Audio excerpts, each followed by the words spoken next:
So your hot water has started smelling like rotten eggs, and you are probably wondering if something is wrong with your water supply, if you have got a gas leak, or if your water heater is dying on you. I get it. That sulfur smell is nasty, and it can make you nervous. Here is the good news. In most cases, this is not dangerous. It is not your water going bad, and you definitely do not need a new water heater. I am going to walk you through exactly what causes that smell, how to diagnose it in about 30 seconds, and then how to fix it permanently for somewhere between $25 and $70. And if you stick around to the end, I will share a trick that prevents this problem from ever coming back, even if you have got sulfur-heavy well water. Let us get into it.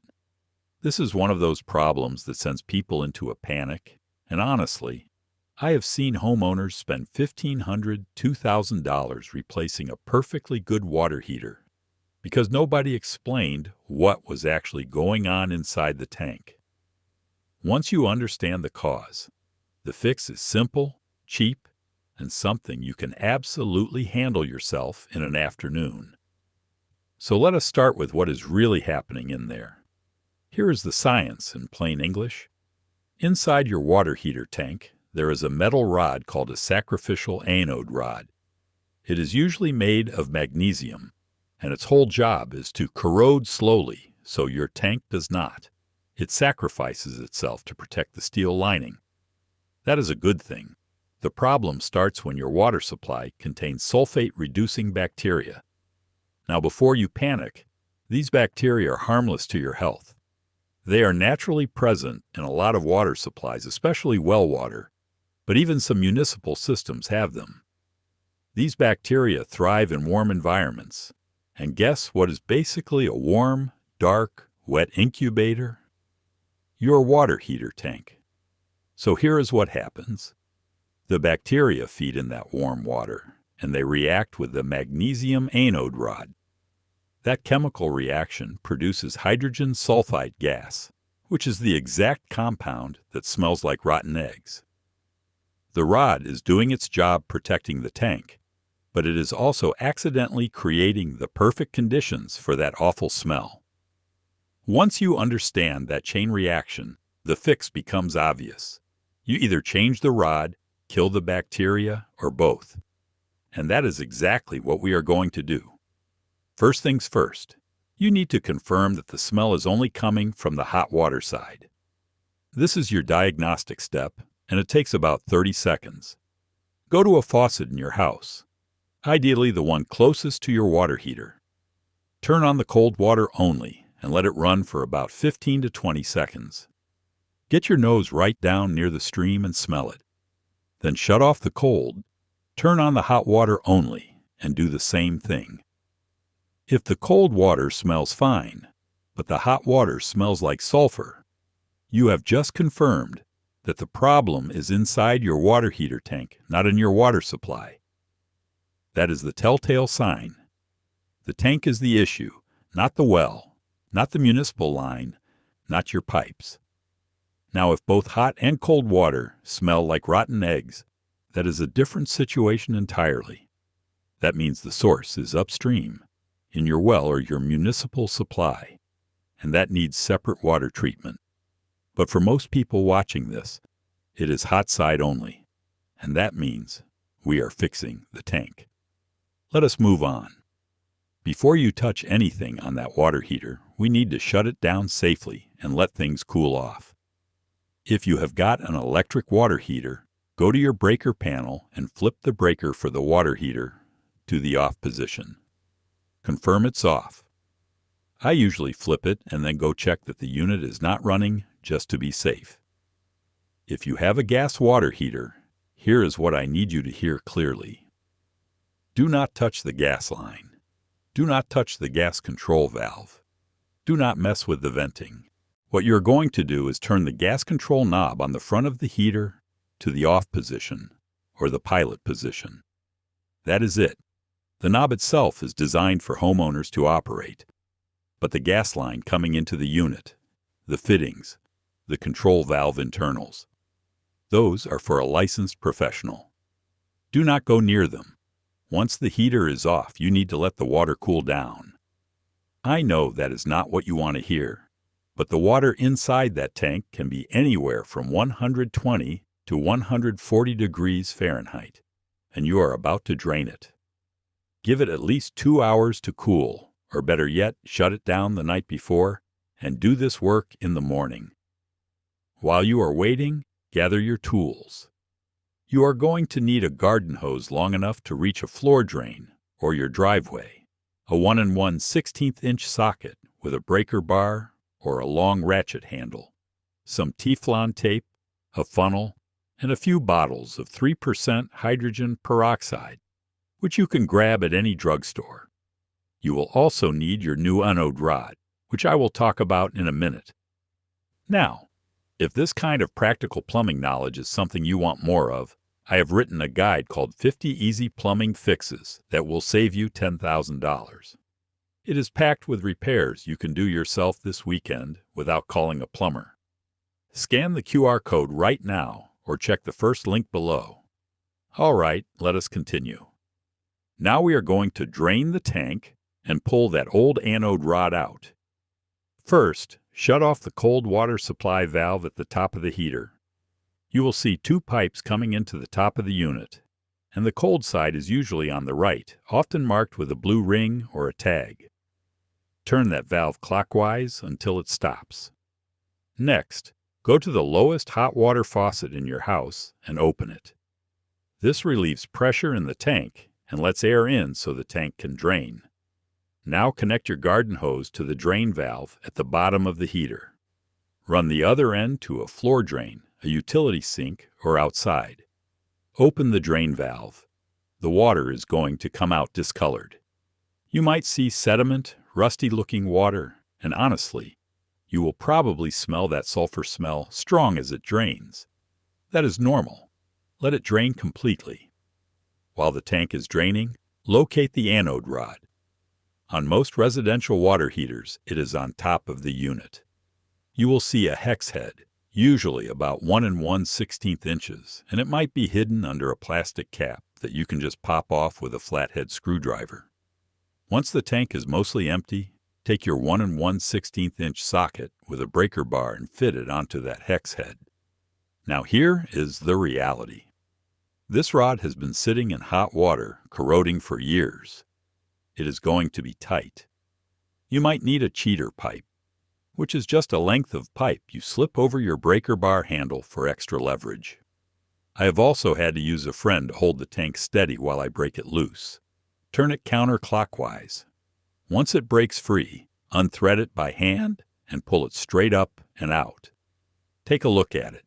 If it is eaten away to a thin wire, or if it is covered in a slimy coating, that tells you everything. That rod has been feeding the bacteria and producing hydrogen sulfide for months, maybe years. Toss it. Now for the fix that actually solves this problem. You have got 2 options for a replacement anode, and both work well. Option 1 is an aluminum zinc anode rod. These run about $25 to $40 at any hardware store or online. The aluminum zinc combination does the same job of protecting your tank from corrosion, but it does not react with sulfate-reducing bacteria the way magnesium does. No reaction, no hydrogen sulfide, no smell.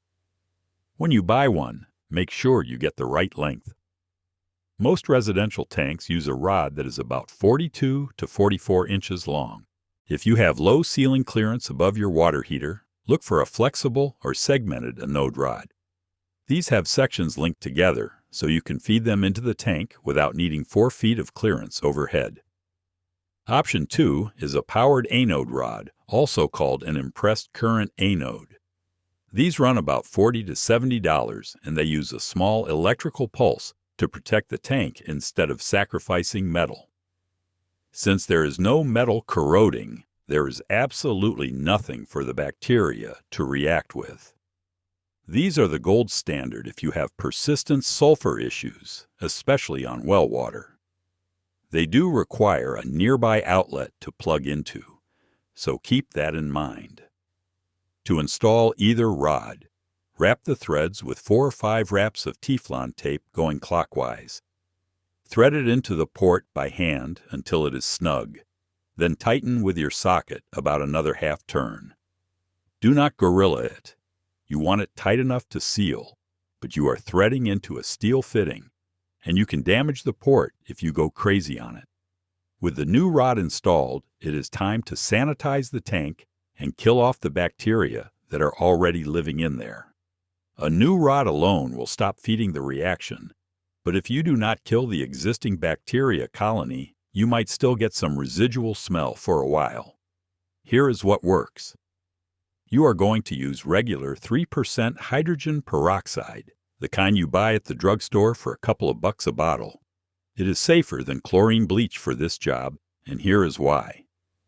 Bleach can damage the rubber gaskets and seals inside the tank, and the fumes in an enclosed space are no fun. Peroxide breaks down into water and oxygen, so it is much gentler on the tank components and on you. Now listen to me carefully here. Use peroxide or bleach. Never both. Never mix them together, and never mix either one with any other cleaning chemical. That is not a suggestion. That is a safety rule. With the drain valve still open and the cold water supply still off, remove the anode rod you just installed temporarily. Or, if your heater has a separate opening on top, use that. Pour 2 to 3 quarts of 3% hydrogen peroxide into the tank through a funnel. For a 40 or 50-gallon tank, 2 quarts is usually plenty. For larger tanks, go with 3. Reinstall the anode rod or close whatever opening you used. Now close the drain valve at the bottom. Turn the cold water supply back on and let the tank fill completely. You will know it is full when water starts flowing steadily from that hot water faucet you opened earlier. Once you have a steady stream, close that faucet. Let the peroxide solution sit in the tank for at least 2 hours. I prefer to let it sit overnight if I can. The peroxide needs contact time to kill the bacteria colony inside the tank and in the hot water lines. After the peroxide has had time to work, it is time to flush, refill, and fire things back up. Open the drain valve again and connect your garden hose. Drain the entire tank to flush out the peroxide solution, the dead bacteria, and any sediment that loosened up. Once it runs clear, close the drain valve. Turn the cold water supply on and let the tank fill completely again. Open a hot water faucet and let it run until you get a steady stream with no air sputtering. That tells you the tank is full and the air is purged. Now restore power. For an electric heater, flip the breaker back on. For a gas heater, turn the gas control knob back to the on position and follow the lighting instructions on the unit's label. Never turn the power or gas on with an empty or partially filled tank. On an electric heater, the heating elements will burn out in minutes if they are not submerged. Let the water heat up fully, which usually takes about 45 minutes to an hour, depending on tank size. Then go test your hot water at a faucet. Run it for a good 30 seconds and smell it. That rotten egg odor should be gone. Let us go over some issues you might run into and how to deal with them. First up, the smell comes back within a few weeks after doing everything. This usually means the bacteria concentration in your water supply is very high, which is common with certain well systems. If you installed an aluminum zinc rod and it came back, step up to a powered anode rod. The powered rod eliminates the reaction entirely, and for heavy sulfur water, it is the only permanent solution. Next, you cannot break the old anode rod loose no matter what you do. I have been there. 15 years of corrosion can basically weld that rod in place. Try heating the fitting area with a hairdryer for 5 to 10 minutes to expand the metal slightly. If that does not work, a 1/2-inch drive impact wrench with the right socket will usually pop it free. If you still cannot get it, this is one of those times where calling a plumber for just the rod removal makes sense, and it should not cost you more than $75 to $100 for that one task. Third, The smell is in the cold water too, not just the hot. Like I mentioned earlier, this means the problem is not the water heater at all. Your water supply itself contains hydrogen sulfide, or the bacteria are present in your well or plumbing. You need a whole house water treatment system, typically an oxidizing filter or a chlorination system. That is a different project entirely. Fourth, you notice a popping or rumbling noise from the tank after refilling. That is usually sediment at the bottom of the tank that got stirred up during draining. It is not dangerous. Run the drain valve for another minute or two to flush out remaining sediment. If it persists, you may want to do a full sediment flush, which is a great maintenance habit anyway. Fifth, the hot water smells like bleach or chemicals after sanitizing. You did not flush long enough. Drain the tank one more time and refill it. You might need to run your hot water faucets for a few minutes across the house to clear the peroxide from the lines. It will clear out. Follow the steps we covered, and you should avoid most of these headaches. All right, here is that bonus tip I mentioned at the start, and this one is for anyone who has well water or has dealt with this sulfur smell more than once. Once you have fixed the problem, put yourself on a maintenance schedule. Every 6 months, drain about 2 to 3 gallons from the bottom of your water heater through the drain valve. This flushes out sediment that bacteria love to colonize in. It takes 5 minutes, and you do not even need to shut the heater down for a partial flush like this.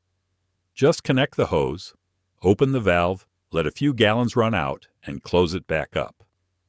On top of that, check your anode rod once a year. Pull it out and look at it. If more than 6 inches of the core wire is exposed, it is time for a new one. An aluminum zinc rod typically lasts 3 to 5 years, and a powered rod lasts even longer since it does not corrode at all. This simple routine keeps the bacteria from getting a foothold and keeps your tank healthy. I do this on my own water heater, and I have not had a sulfur issue in over a decade. When you think about it, $25 to $40 for an anode rod and 15 minutes of maintenance twice a year versus a $1,500 to $2,500 tank replacement that was never necessary in the first place. That math is pretty hard to argue with. If this was useful, you will love the full book. 50 step-by-step plumbing fixes with diagrams all in one guide. Link is below. Hit subscribe so you do not miss the next video. Thanks for watching.